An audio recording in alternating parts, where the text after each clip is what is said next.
So I need to consider a seat. Unfortunately, World War II bomber seats, as they're known, are very popular for rat rods and hot rods. So here's an example of some that are available. P-51 Mustang, a pair. Interesting to see how they're made, but look at the price. Here's another one, World War II, doesn't say which plane, but again, interesting to see how it's made. £2,285 for the one seat. So it looks like I'm going to have to go on eBay. People do make reproductions for rat rods. Here's a pair, powder coated, 480 for a pair, so 200 and something pounds each, made of aluminium welded.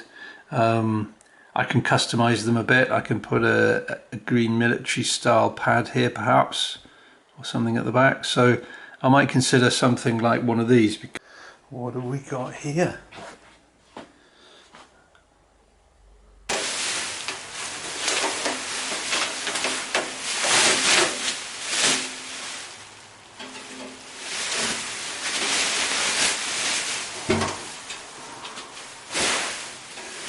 First thing I want to do is see if I can sit in it.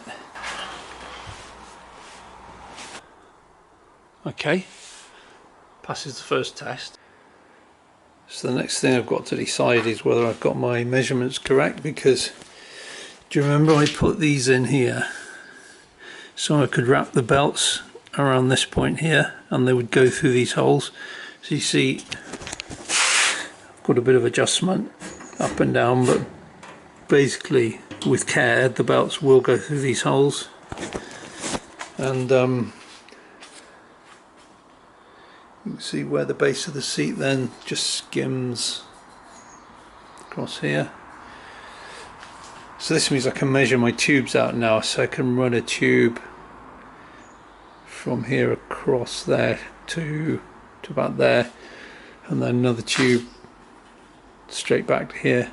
So it means I can put the remaining tubes in and measure up, and the back of my backside will be as low as I can get it, which will be basically the lower edge of these tubes.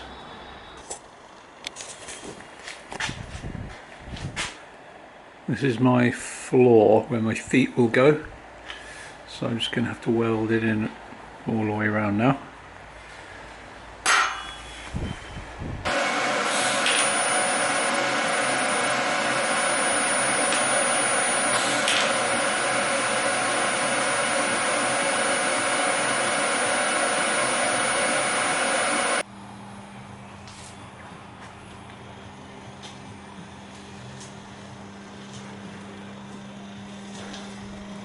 I've just tidied these up now by plating them off. Just makes it a bit neater. So I've just welded in the first support bar. That's the easy one because it's just straight. This one I do with use standoffs or bend it and back up. I'll think about that. I've been using an online metal supplier for the little odds and end pieces of metal that I need. It's quite good actually, because they send me 3 pieces of wood each time.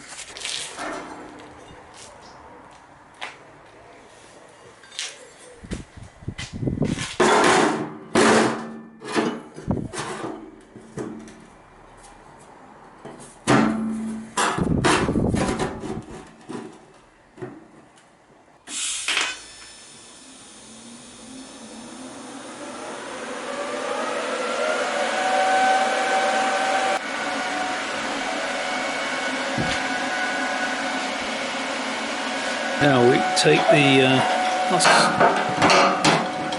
take out the seatbelt mounts.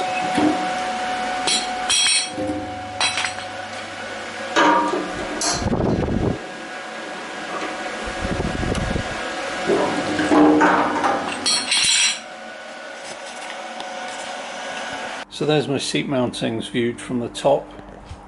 The other thing I've just done is to weld strengthening plates where my pie cuts are, here and here, and on the underside. There will be diagonals of some sort. It's just that I'm not sure which way to do it. They'll either come along here and down with cross braces, or they'll run diagonally up. Because if you think about it, the weight of the engine is that way, so anything on this side will be in compression, everything underneath diagonal would be in tension. So it might make more sense to put them underneath, but it depends how much room I've got around the engine and radiator. So I'm not going to put any in at the moment. I'm just going to leave the back of the frame as 2 rails, and put my rear axle in, make my engine mounts, test fit the engine, and then go from there in terms of bracing and what have you, once I've worked out my firewall and my radiator. Right, well, as you can see, I've cut my seat mounts out. They're gone after all that work. So what happened there? Well, I put the seat in and I sat in it, and there's about a 3 centimeter gap between the top of my head and the top of the roll cage, which is fine, but of course I'm not wearing a helmet. So with a helmet on, and then some foam padding around the tubes, which is normal, my head would just be skimming it, so there's just no spare at all. So I'm not really happy with that. So what I'm going to do is reposition the seat. There's several ways of lowering it. One is the base of the seat. You can see where the seam weld here is that deep. So I didn't allow for that in my calculations. My calculation was that I was be practically sitting on the floor. So I may notch this where this tube is and get the seat, instead of resting on the tube, the base of the seat will be more or less level with this side of these tubes, and also I'll tip the seat back at more of an angle like that. So with lots of alteration, I think I can gain another 2 or 3 centimeters, which doesn't sound like anything, but actually it makes a difference. Well, I've learned my lesson this time, and the lesson is turn it over, try it out before you start welding in tabs to hold the seat properly.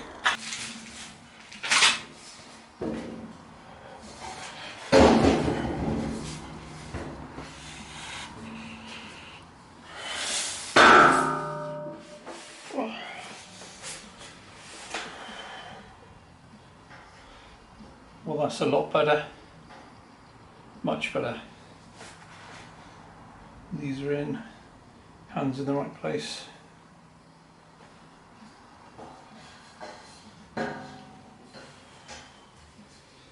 Yeah, that's good.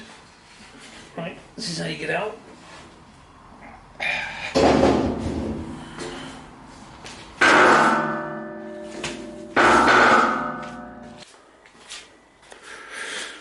There we go, new mountings. I'll change these bolts. I've just ordered some nice ones with domed heads. These will do for now. So the next thing is to flip it over and put the wheels back on again and see what it looks like.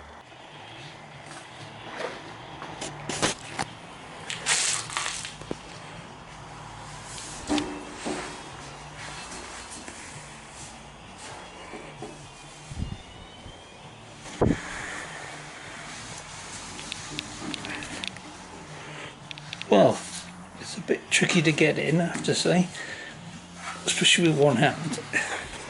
Right, that's the view.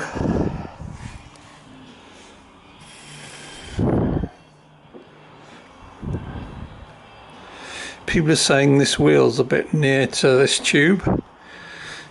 It is here. As long as you put your hand there, it's actually okay. I might put a spacer in and bring it further out. Thing is, the more space you've got here, the easier it is to get in and out, so it's all a trade-off. So what do we got? Space here for a gear shift, like that.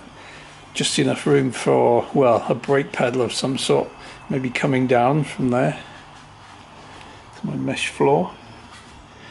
I may panel these in with something, because what you don't want is in a crash for your foot to sort of go through there and get jammed. That would not be good. So I might do that. I know there'll be aluminium further down, but it forms a kind of awkward spot. I think I should probably block that off just to be on the safe side. But yeah.